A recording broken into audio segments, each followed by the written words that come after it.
I'm going to give the overview of the one of the chapter of class 12, atoms. So let's start with the first topic. The first topic is Thomson's model.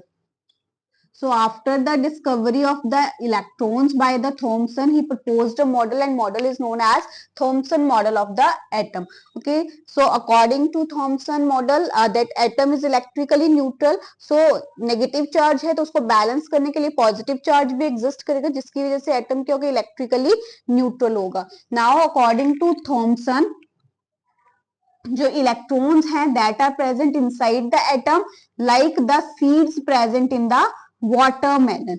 This model is also known as plum pudding model.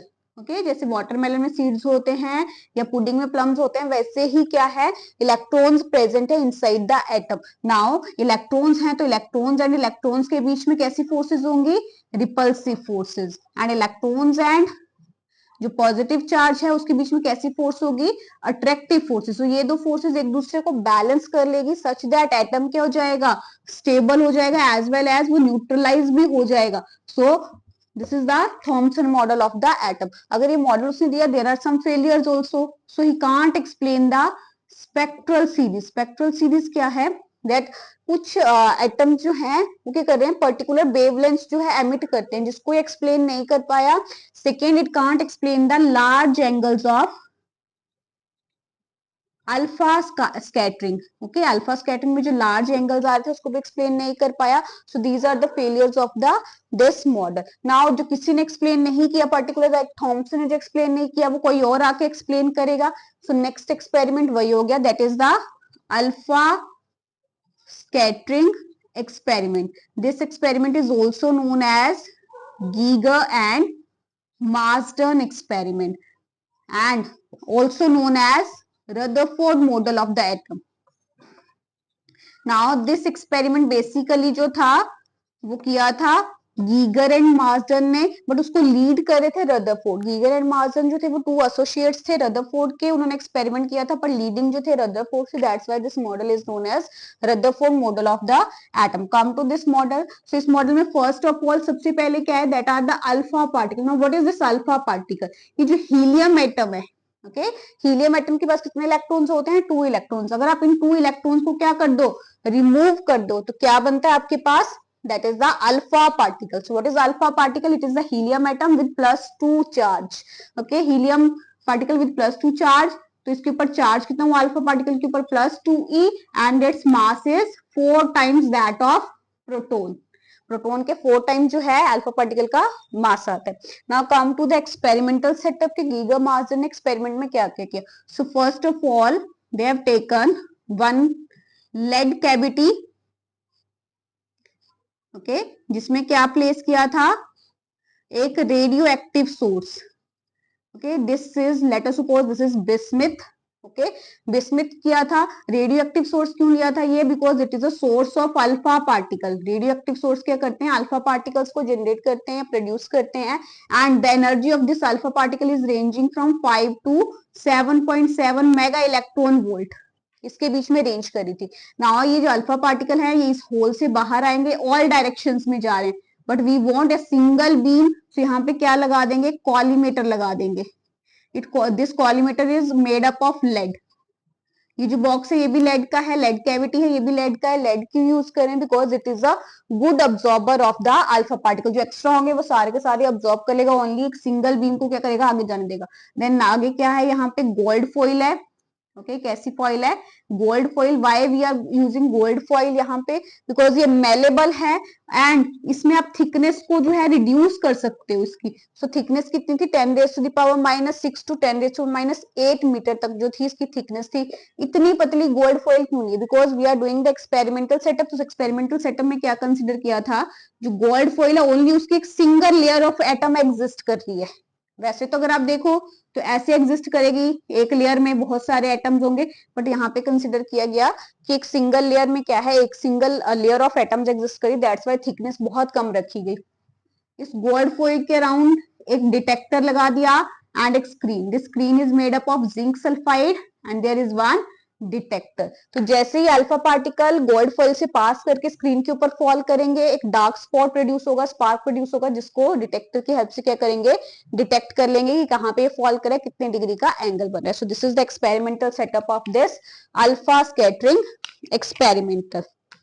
Now come for the conclusions. So conclusion से पहले observations पे आ जाओ। What are the observations of this experiment? Six experiment से क्या क्या observation की?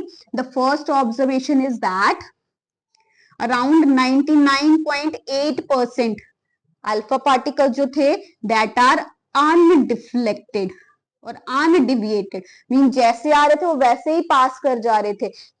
Then second observation यहाँ पे क्या थी? अराउंड 0.14% ऑफ अल्फा पार्टिकल्स वो डेविएट हो रहे थे, डिफ्लेक्ट हो रहे थे with an angle greater than 1 degree. Then third observation आ गई 1 in 1 million, 10⁻⁶ को बोलते हैं 1 million। 1 in 1 million में क्या था?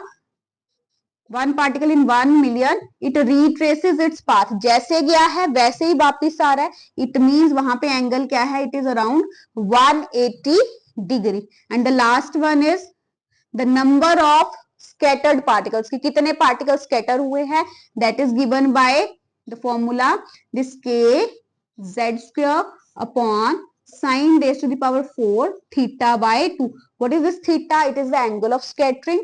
Z is the atomic number, gold foil लिए तो उसका atomic number 79 है, k is the constant of proportionality. So these are the observations which are made using this experimental setup. Now come to the conclusion. उससे पहले graph भी था बच्चे, graph draw किया गया बिटवीन द स्कैटरिंग एंगल, कि कितने एंगल से स्कैटर कर रहे हैं, and the number of particles which are scatter. तो क्या किया? पर्टिकुलर लाइक 20 डिग्री के लिए कर लिया, 30 के लिए कर लिया, 40 के लिए कर लिया, 50 के लिए कर लिया, 60 के लिए किया, ऐसे ऐसे पर्टिकुलर एंगल के लिए किया, तो वो डॉट से शो कर दिया एक्सपेरिमेंटल डाटा, इतने डिग्री पे इतने पार्टिकल स्कैटर हो रहे हैं, इतने डिग्री पे इतने हो रहे हैं। देन बाद में क्या किया? हाइपोथेटिकली इसको क्या कर दिया? इन पॉइंट्स को ज्वाइन कर दिया और इस टाइप का डाटा बना। ओके, ये ज्यूम कर लिया कि अगर इतने डिग्री पे इतने हो रहे तो इससे नेक्स्ट पे इतने होंगे, इससे नेक्स्ट पे इतने होंगे, तो ये कॉम्बिनेशन है। ये जो डॉट्स हैं ये शो कर रहे हैं एक्सपेरिमेंटल डाटा, और ये जो लाइन है ये रिप्रेजेंट कर रही है हाइपोथेटिकल डाटा। सो ये दो का कॉम्बिनेशन था। Now come to the conclusions.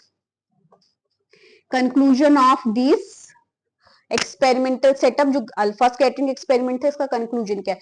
देखो 99% जो थे अनडिफ्लेक्टेड थे, मींस जैसे जा रहे थे वैसे ही आगे स्क्रीन पे स्ट्राइक कर जा रहे थे।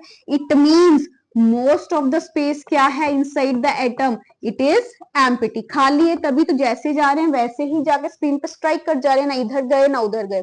Then the second one is कि ओनली वेरी फ्यू 0.14% जो थे वो डिफ्लेक्ट हो रहे थे। डिफ्लेक्ट हो रहे थे मींस इधर उधर जा रहे थे। देखो गोल्ड फॉइल है, ठीक है, अब इसमें क्या है? अल्फा पार्टिकल जो है वो पॉजिटिव है, पॉजिटिव चार्ज जा रहा है गोल्ड फॉइल की तरफ, वो डिफ्लेक्ट हो रहा है, मींस अदर डायरेक्शन में जा रहा है। डिफ्लेक्शन कब होगी? जब पॉजिटिव चार्ज पॉजिटिव को रिपेल करेगा, that means there is something positive inside the atom, कि एटम के अंदर क्या है? कुछ पॉजिटिव है। Now 1 in 1 million retraces its path, कि एक 1 मिलियन में एक पार्टिकल अपना पाथ रिट्रेस करे, वापिस आ रहा है, दैट मींस पॉजिटिव चार्ज तो है, पॉजिटिव पॉजिटिव एक दूसरे को रिपेल करेंगे, जो लाइट वाला पॉजिटिव होगा वो क्या करेगा? वापिस चला जाएगा, रिपेल हो जाएगा। So retraces its path, it means positive charge तो है but it is concentrated in a very small portion. Okay, positive part तो है but it is concentrated in very small portion, और उस पोर्शन को क्या नेम कर दिया? न्यूक्लियस नेम कर दिया। आफ्टर दैट नेक्स्ट इज कि जो आपके पास ये आया दिस एक्सपेरिमेंटल डाटा, इससे क्या पता चला इस वाले ग्राफ से कि नंबर ऑफ स्कैटरिंग पार्टिकल्स ये डिफरेंट है फॉर डिफरेंट मेटल्स। लाइक यही एक्सपेरिमेंटल डाटा जो है या सेटअप किस किस के लिए किया गया? लाइक गोल्ड के लिए किया, फिर सिल्वर के लिए किया, डिफरेंट मेटल के साथ इसको रिपीट किया, देन इसकी प्रेडिक्शन की कि ऐसा ऐसा कुछ सेटअप आ रहा है।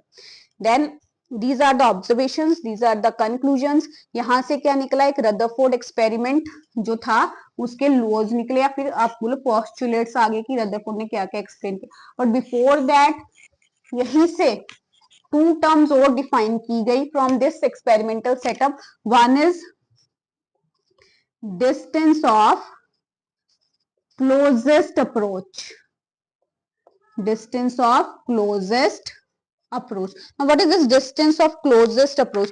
कि जो अल्फा पार्टिकल है वो न्यूक्लियस के, बिकॉज न्यूक्लियस क्या है, पॉजिटिव चार्ज जो सेंटर में कंसंट्रेटेड है उसको न्यूक्लियस बोला कि अल्फा पार्टिकल कितना क्लोज जा सकता है. So let us suppose this is the atom. Atom में यहाँ पे ये पॉजिटिव चार्ज क्या है, कॉन्सेंट्रेटेड है. अब देखो चार्ज कैसे देते हैं किसी भी पार्टिकल के, it is Z into E, atomic number multiplied by the charge on the electron. ये अल्फा पार्टिकल है, इसके ऊपर चार्ज कितना है, +2e, इसके ऊपर चार्ज है +Zd. ये alpha particle positively charge particle है, ये जाएगा किसके पास, स्ट्रेटली टुवर्ड्स द पॉजिटिव. जा किसी अदर एंगल से भी जा सकता है, बट स्ट्रेट के लिए हम डिस्कस करें, ऐसे जाएगा. देन क्या होगा, ये पॉइंट तक ही जा पाएगा, उसके बाद अपना पाथ रिट्रेस कर लेगा, बिकॉज पॉजिटिव पॉजिटिव चार्ज एक दूसरे को रिपेल करेंगे. नाउ गोल्ड का एटॉमिक नंबर होता है 79, यहाँ पे 2 है, यहाँ 79, ऑब्वियसली डिफरेंस तो है ही. तो ये क्या करेगा, रिपेल हो जाएगा, और ये वाला जो चार्ज अल्फा पार्टिकल अपना पाथ क्या करेगा, रिट्रेस करेगा. सो कितना क्लोज ये न्यूक्लियस के जा सकता है, that distance is known as distance of closest approach. Okay, this distance is known as closest approach. Minimum distance up to which alpha particle is going, high energetic alpha particle is going towards the nucleus and then retraces its path, उसको आप बोलते हो distance of closest approach.